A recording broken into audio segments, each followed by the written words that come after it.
कि हम एक सुलझाते हैं तो दूसरा रहस्य सामने आ खड़ा होता है।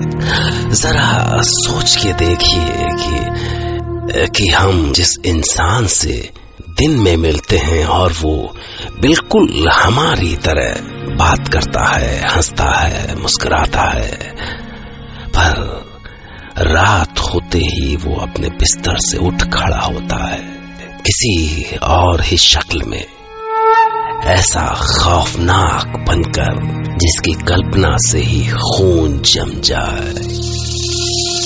मैं डॉक्टर नागर, पेशे से मनोवैज्ञानिक और पैशन से ह्यूमन माइंड का फैन, हर रात आपके पास लेकर आता हूं मुझसे मिले कुछ लोगों की आप बीती, कुछ घटनाएं जिन्हें सुनकर आप सोचने पर मजबूर हो जाते हैं।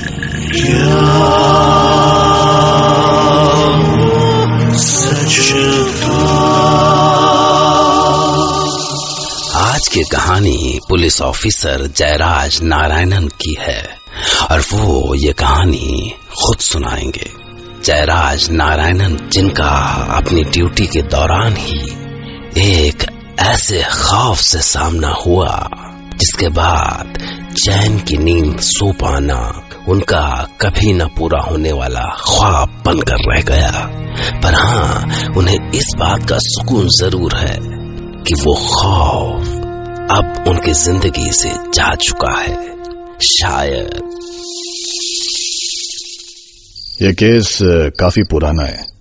जब मैं राजस्थान ट्रांसफर हुआ था, छोटा शहर था, इसके लिए क्राइम भी बहुत बड़े और ऑर्गेनाइज्ड नहीं होते थे, सो आराम की ड्यूटी थी।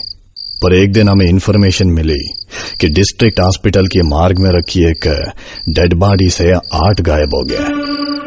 तो मैं अपने कांस्टेबल को लेकर सीधा मार्ग पहुंचा। मैं वहां पहुंचा तो मेरा इंतजार हो रहा था। व्हाट?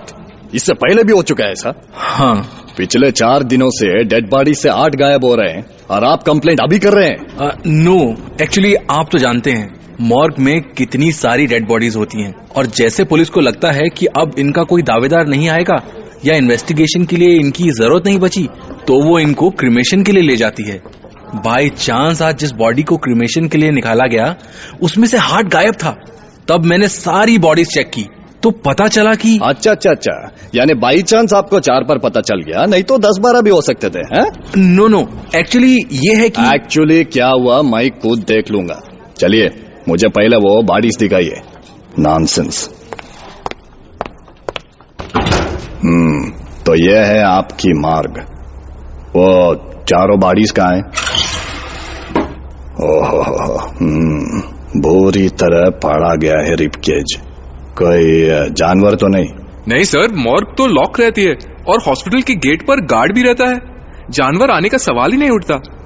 ठीक है, तोमर रिपोर्ट बनाओ। और राजेंद्र, आज से तुम्हारी रात की ड्यूटी है यहाँ मार्ग में। अलर्ट रहना और कोई भी डाउट हो तो सीधे मुझे फोन करने का, ठीक है? जी सर, ठीक है। क्या हुआ, तुम्हें डर लग रहा है क्या? नहीं सर, बिल्कुल नहीं। हाँ, तब ठीक है। जिंदा लोगों से डरना चाहिए, बेजान लाशों से क्या डरने का। मैं जानता था लाशों के बीच नाइट ड्यूटी आसान नहीं है, पर आसान काम पुलिस के लिए होते भी तो नहीं। मैं राजेंद्र को ड्यूटी पर लगा के वापस लौट गया और उसका नतीजा भी देखने को मिला। अगले दिन मुझे वैसी कोई खबर नहीं मिली तो मैं रिलैक्स्ड हो गया। पर उसके एक दिन बाद शाम को फिर से मार्ग से फोन आया। हाँ, कहिए, अब तो सब ठीक है ना? ठीक तो है सर, पर आज वो कांस्टेबल ड्यूटी पर नहीं आया है। मुझे समझ में नहीं आया कि ये राजेंद्र इतना गैर जिम्मेदार कैसा हो सकता है। ऐसा तो होना नहीं चाहिए, बट ठीक है, मैं देखता हूँ। राठौड़, देखो ये राजेंद्र कहाँ गायब हो गया? जी सर, अभी देखता हूँ। और जब तक वो ड्यूटी पे नहीं आ जाता उसकी जगह किसी और को भेजो मार्ग की ड्यूटी पे। ओके? हो जाएगा सर। 2-3 दिन तक सब ठीक ठाक रहा, पर उसके बाद अचानक हॉस्पिटल का इंचार्ज खुद एक खबर लेकर आया। मुझे तो कुछ समझ में नहीं आ रहा ये हो क्या रहा है। क्यों, अभी क्या हो गया? आज फिर से एक बॉडी से हार्ट गायब है। व्हाट? कैसे पॉसिबल है? वो कांस्टेबल तो ड्यूटी पे था ना? हाँ सर, लीजिए, वो भी आ गया। जैन साहब। जय हिंद। विजयपाल, ये माथे पे चोट कैसे लगी तुम्हें? और तुम रात को ड्यूटी पे थे ना? हाँ साहब। तो फिर कैसा हो गया ये? साहब, आधी रात को अचानक लाइट चली गई। मैं उधर में सप्लाई चेक करने गया। ये लाइट बिना साहब आती कम है, जाती ज्यादा है। पर तभी मुझे अंधेरे में कोई छाया सी चलती दिखाई दी। क्या? मैं चिल्लाया, कौन है उधर? पर साहब वो बिना रुके बढ़ता गया। मैं उसकी ओर भागा। रुक, कहाँ जा रहा है? ओके। मैं उसके पास पहुंचा और उसको पकड़ने की कोशिश की। तेरी तो रुक। पर साहब उसने मुझे इतनी जोर से धक्का दिया कि मैं वहीं गिर गया। इसके बाद जब मुझे होश आया साहब, तो वहां कोई नहीं था। मैंने थाने में फोन लगाया पर किसी ने फोन उठाया नहीं साहब। पर साहब उसके चक्कर में मत पड़ो साहब। क्या? किसके चक्कर में? मैंने उसकी आवाज सुनी थी साहब। ऐसी आवाज किसी इंसान की नहीं हो सकती साहब। वो कोई भूत प्रेत था। ओ, बकवास मत करो, घर जाके सो जाओ। रात को ड्यूटी करनी है तुम्हें, जाओ। साहब अब की बार वो छोड़ेगा नहीं मारे को। दिमाग ठिकाने पे नहीं है क्या तुम्हारा? इतना डर लगता है तो पुलिस का नौकरी काय को किया? ओ, अच्छा, ठीक है, मैं तुम्हारे साथ चलूंगा। देखता हूँ कैसा दिखता है तुम्हारा ये प्रेत, और 1-2 लोगों को साथ में लेना। आज तुम्हारे इस प्रेत को फिनिश कर ही देता हूँ। फिर मैंने उसको जाने को कहा और खुद सोचने लगा कि ये सब चल क्या रहा है। कोई लाशों से 8 चोरी क्यों करेगा? क्या फायदा है उससे? क्योंकि तब तक तो शायद इंडिया में हार्ट ट्रांसप्लांट शुरू भी नहीं हुआ था, और फिर बॉडी से जिंदा हार्ट निकाला जाता है ट्रांसप्लांट करने के लिए। फिर वो हार्ट भी कुछ घंटे तक ही प्रिजर्व किया जा सकता है ना। तो ये हफ्तों पुरानी बॉडी से हार्ट चोरी कोई क्यों करेगा? उस रात मैं कुछ कांस्टेबल्स को साथ लेकर मार्ग पर पहुंचा। हाँ सुनो विजयपाल और बजरंग, तुम मेरे साथ रहो या मार्ग के पास, और बाकी 2 कांस्टेबल्स को गेट के पास पहरा देने को बोलो। मैं वो जो भी था उसे पकड़ने के लिए पूरी तरह तैयार था। आधी रात हो गई थी, अब तक ऐसी कोई घटना भी नहीं घटी थी। तभी अचानक बारिश शुरू हुई, लाइट चली गई और माहौल भी कुछ डरावना सा हो गया। तभी विजयपाल अपनी जगह से खड़ा हुआ। साहब अभी आता हूँ, जरा बाथरूम होके। वापस? तुम्हें डर तो नहीं लग रहा है ना? नहीं साहब। हाँ ठीक है, जाओ, पर जल्दी आना। जी साहब। और वो आगे मैदान पार करके झाड़ियों की ओर बढ़ गया। मुझे बजरंग और दूसरा कांस्टेबल मैदान के दूसरी ओर गेट पर पहरा देते हुए दिख रहे थे। तभी अचानक झाड़ियों से आवाज आई, तोमर, रामचरण, देखो क्या हुआ उधर। जी साहब। तोमर और रामचरण तेजी से उस ओर भागे। तब तक बजरंग भी वहां पहुंच चुका था। साहब उधर कुछ है साहब। रुको, मैं भी आ रहा हूँ। सुन के मैं भी पूरी ताकत से झाड़ियों की ओर भागा, और जब मैं वहां पहुंचा तो बजरंग और रामचरण खंबे जैसे खड़े थे और उनके पास विजयपाल पड़ा था। खून से नहाया हुआ उसका छाती फटा हुआ था और उसके कुछ बॉडी पार्ट्स अभी भी फड़क रहे थे। उनसे खून बाहर उबल के आ रहा था। तभी मुझे झाड़ियों की ओर जाती सी खून की बूंदें दिखाई दी। मैं उसी ओर भागते हुए चिल्लाया, रामचरण, तोमर, इसको इमरजेंसी में लेके जाओ, जल्दी। मुझे आगे अंधेरे की ओर बढ़ती हुई कोई छाया सी दिखाई दी। मैं उसकी ओर लपका, पर इतने अंधेरे में वो कहां गुम हो गई कुछ पता नहीं चला। और जब मैं लौटकर आईसीयू में पहुंचा तो लाइट आ चुकी थी और ऑपरेशन थिएटर के बाहर भीड़ जमा हो चुकी थी। वही हुआ है सर। क्या हुआ? हार्ट गायब है कांस्टेबल का। ओह साला, इतना कोशिश के बाद भी। साहब राजेंद्र की बॉडी भी मिली है उन्हीं झाड़ियों में, सड़ने लगी है। क्या?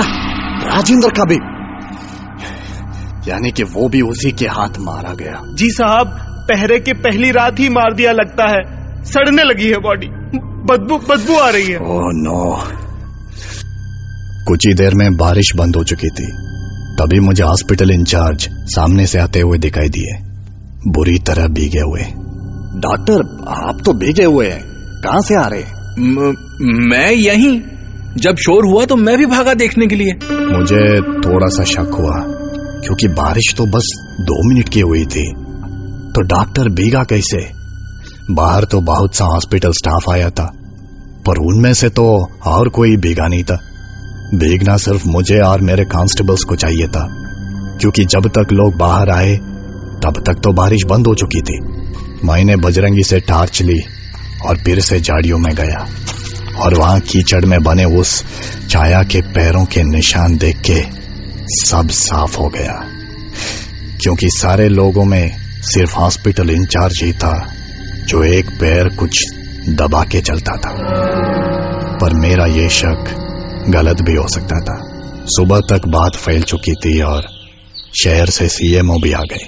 मुझे लगा कि अब बस मेरी मदद सीएमओ ही कर सकता है, पर वो तो आते ही भड़क गया। ऑफिसर, ये हो क्या रहा है? 2 मर्डर्स हो चुके हैं और आप लोग अभी तक ये पता नहीं कर पाए कि ये कौन कर रहा है। सर, शायद मुझे पता चल गया है, बस आपकी एक हेल्प चाहिए। कुछ दिन के लिए ये हॉस्पिटल बिल्कुल क्लोज कर दीजिए प्लीज। व्हाट? आपको मालूम है आप बोल क्या रहे?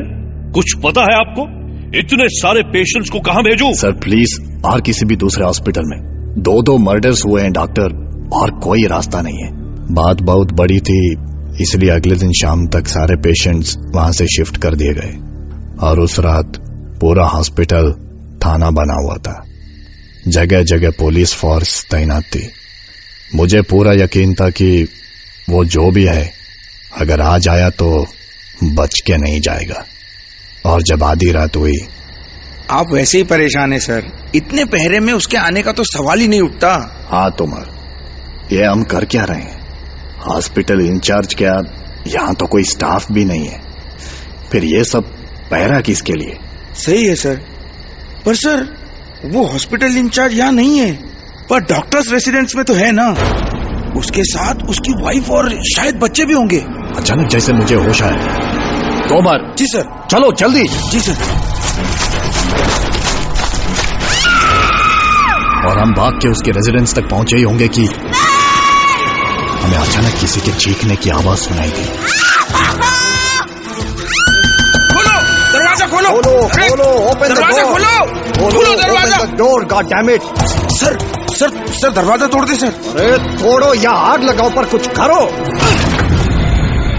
तभी अचानक दरवाजा टूटा और मैंने देखा कमरा खून का ताला बना हुआ था, जिसके बीच में इंचार्ज की वाइफ की लाश थी। फटी हुई छाती उसकी, उसमें से उबलता हुआ खून, और उसके पास बैठा हुआ हॉस्पिटल इंचार्ज। नहीं, वो तो कोई प्रेत ही था शायद। ताजा गर्म खून से सने हुए उसके कलेजे को चबाता हुआ, जो उसके हाथों में अभी भी फड़फड़ा रहा था। और मैंने अपने साथ खड़े तोमर को दहशत से बेहोश हुए गिरते देखा।